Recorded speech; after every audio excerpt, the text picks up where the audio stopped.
नमस्ते भारत। आप सभी लोगों के बीच में एक बार फिर से मैं उपस्थित हो गई हूं। तो निवेदन सबसे पहले मेरा वही कि प्लीज आप सब लोग इस वीडियो को लाइक कीजिएगा, अंत तक देखिएगा, शेयर कीजिएगा और साथ के साथ मेरे यानी आपके अपने चैनल ममता पेन्यूली काले उवाच को सब्सक्राइब करते हुए बेल आइकन को प्लीज जरूर हिट कर दीजिएगा, ताकि जब भी मैं लाइव आऊं, कोई रील या वीडियो अपलोड करूं तो उसकी नोटिफिकेशन आप सभी लोगों को तुरंत मिल जाए।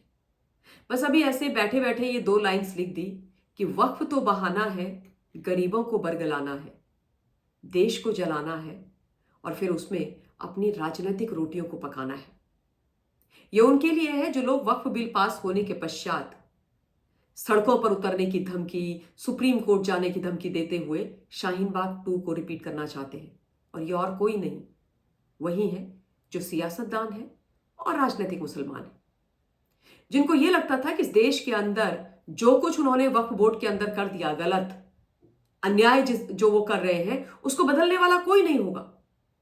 वक्फ बोर्ड के नाम पर इनका अंधा राज चलता रहेगा, चोरी चकारी बेईमानी भ्रष्टाचारी चलती रहेगी, इंक्रोचमेंट का धंधा चलता रहेगा, कोई रोक नहीं पाएगा।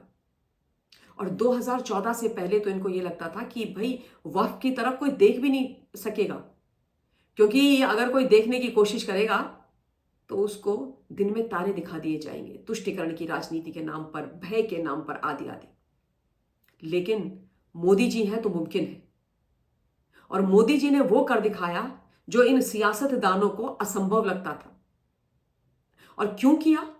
क्योंकि भारत की जनता उनके साथ खड़ी है, एक, और दूसरा क्योंकि उनके जो विचारधारा है, जो उनका काम है, वो केवल देश के गरीबों के और हमारे विकास के पक्ष में है।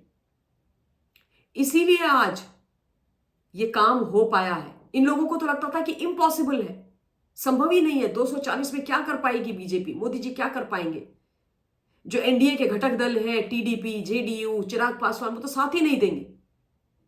सबने साथ भी दिया और डट करके इसके पक्ष में बोला भी, क्योंकि जब आप सही काम कर रहे हो, जिसमें जनता का हित हो, गरीबों का हित हो, अन्याय के खिलाफ जब आप लड़ाई लड़ रहे हो, तो हर कोई आपके साथ खड़ा होता है। तो प्रधानमंत्री जी ने वो कर दिया जो इन लोगों को इम्पॉसिबल लगता था, क्योंकि वक्फ बोर्ड जो ये अन्याय से भरा हुआ था, उसको टच भी नॉट बना करके रखा हुआ था। नेहरू जी के कार्यकाल के समय पर इस वक्फ बोर्ड का जन्म हुआ था। उसके बाद कांग्रेस पार्टी के ही पीवी नरसिम्हा राव जी, यद्यपि उनकी मृत्यु के बाद सोनिया जी ने उनके साथ बड़ा बुरा व्यवहार किया, उन्होंने इसको थोड़ी और ताकत प्रदान करी और उसके बाद इसको बेलगाम घोड़ा बनाया मैडम सोनिया गांधी ने, जब वो सुपर प्राइम मिनिस्टर हुआ करती थी यूपीए के कार्यकाल में, और Manmohan Singh ji remote control prime minister थे। इतनी अनाप शनाप गलत शक्तियां, ताकतें दे दी कि ये बोल दिया कि भैया जाओ, अब तुम लोग रंज की अय्याशी करो, चोरी करो, चकारी करो, जितनी प्रॉपर्टी तुम्हें चाहिए देश की सरकारी, उसका इंक्रोचमेंट करो, तुम्हें कोई कुछ नहीं बोलेगा। जाओ, हमने तुम्हें मतलब पूरे शस्त्र दे दिए हैं, जाके अब तुम्हें जो करना है करो। ओवैसी जैसे जो लोग थे, उनको बोला कि बस अब आप लोगों के ऐशो आराम है, आप लोगों को मेहनत करके जमीन जायदाद खरीदने की क्या आवश्यकता है। आप तो 8 रुपए एकड़ में वक्फ की जमीन को अपने नाम पे करके बढ़िया आलीशान दफ्तर आदि चलाओ। और उन लोगों को भी जो आज वक्फ के नाम पर तमाशा कर रहे हैं, चाहे वो मुस्लिम पर्सनल लॉ बोर्ड हो, चाहे जमीयत उलेमा हो, उन सब को इन्होंने फ्री हैंड दे दिया था।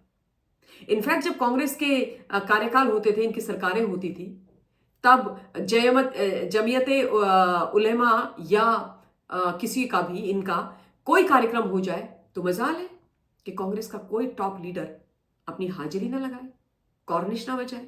गांधी परिवार तो पूरा खड़ा होता था, मिस्टर मदनी वदनी जो जब चाहे तब कार्यक्रम करे और सत्ता पक्ष उनके शरण में, गांधी परिवार उनके सामने।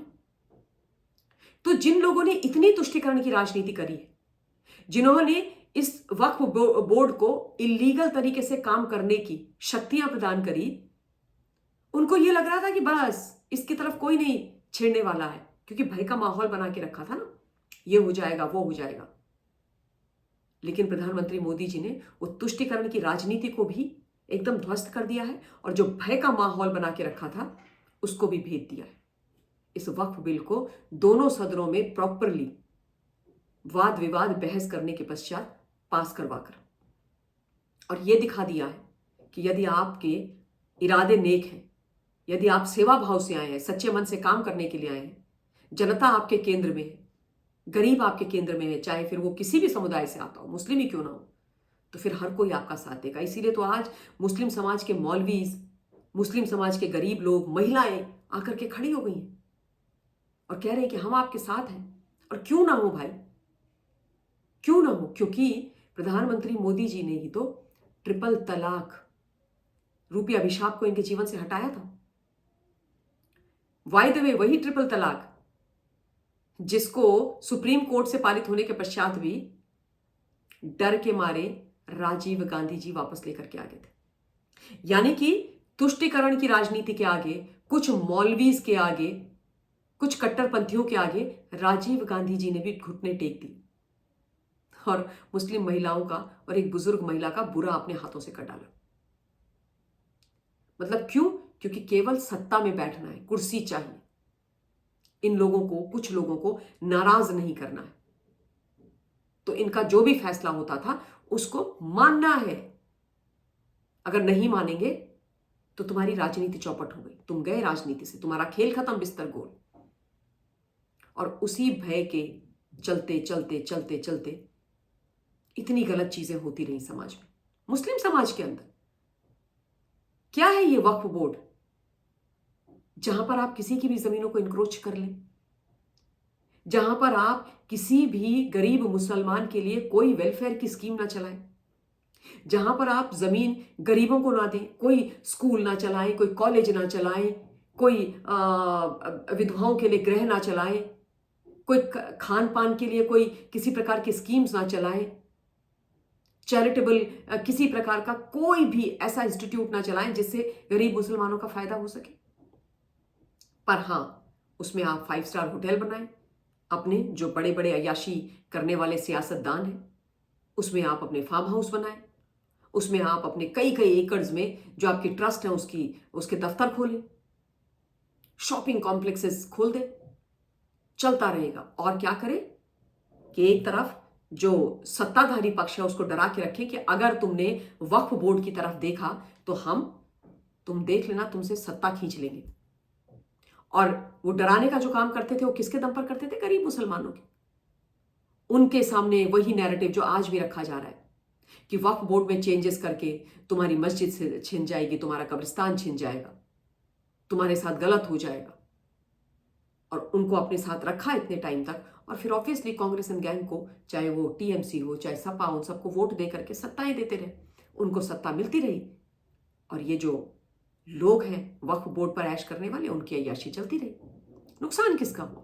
उस गरीब मुसलमान का, जिसके वोट की ताकत पर ये सारा खेल चल रहा था। लेकिन अब वो भी समझ चुके हैं कि किसी की मस्जिद नहीं जा रही भाई, मदरसा नहीं जा रहा है, किसी का कब्रिस्तान नहीं जा रहा है। केवल ये जो अय्याशी खोर लोग हैं, जो हम लोगों के सर पर गलत कर रहे थे, हमारा हक मार रहे थे, उनका राजपाट इल्लीगल वाला छिन रहा है। तो मैं तो प्रधानमंत्री मोदी जी को हृदय की गहराइयों से धन्यवाद देती हूं कि जो इम्पॉसिबल था उसको उन्होंने पॉसिबल करके दिखा दिया और इनकी जो घटिया राजनीति थी उसका सुपड़ा साफ कर दिया। तो इन्हीं शब्दों के साथ अभी इस वीडियो के लिए इतना ही। बहुत बहुत धन्यवाद। जय हिंद।